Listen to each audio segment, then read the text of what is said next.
Isang dayuhan ang nireklamo ng panggagahasa ng isang Pinay sa Maynila. Ang biktima, desidido raw magsampa ng kaso laban sa suspect. Balitang hatid ni Mav Gonzalez.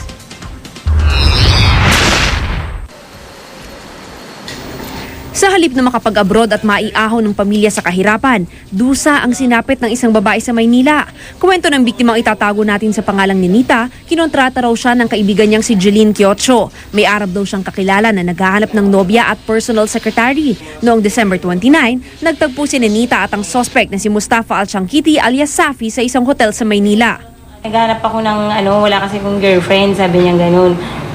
Kailangan ko din ng secretary ko kasi umiikot daw siya ng Paris, pumunta siya ng Geneva sa Saudi Arabia. May sarili siyang kumpanya. Aminado si Ninita, makailang beses daw na may nangyari sa kanila ng suspect matapos ang kanilang unang pagkikita. Ngunit madaling araw ng January 1, pinilit daw siya ng suspect na makipagtalik kahit may sakit at tumatanggi na siya.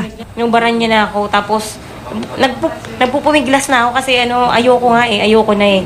Sabi ko, I don't want. I'm sick. Sinuntok niya ako dito sa my legs. Tapos dito hinawakan niya ako, inablot niya ako, yun yung pasako. Pagkatapos noon, ipinaban daw siya ng suspect sa hotel, pati mga gamit na naiwan niya sa kwarto, ayaw ibigay. Inireklamo niya sa presinto ang suspect at ang babaeng nagpakilala sa kanya rito. Naaresto naman ang dalawang suspect at nakakulong ngayon sa MPD headquarters. Tinakot pa raw siya ng kaibigang si Quiocho. Siya pa kuya yung nagmamataas na, magkano ba kailangan mo? Pwede kita ipapatay. Marami kong connection ng mga colonel, pwede kitang ipapatay. Binantaan niya ako mismo sa loob ng station. Nakikipag-areglo umano sa kanya ang isang lalaking nagpakilalang taga-embahada ng Saudi Arabia. Inaareglo ko ng 150,000. Sino yung maareglo sa'yo? Ang sinabi niya sa embassy siya. Tinatakot niya ako na, ay hindi yan. Kahit mag-file kayo ng ganyan-ganyan, mag-aano lang yan, mag-bevail lang daw, magbabayad lang.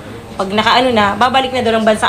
Gayunpaman, desidido raw ang biktimang sampahan ng reklamong rape at physical injury si Safi habang human trafficking si Quiocho. Tumanggi namang humarap sa media ang mga sospek. Mav Gonzalez, GMA News.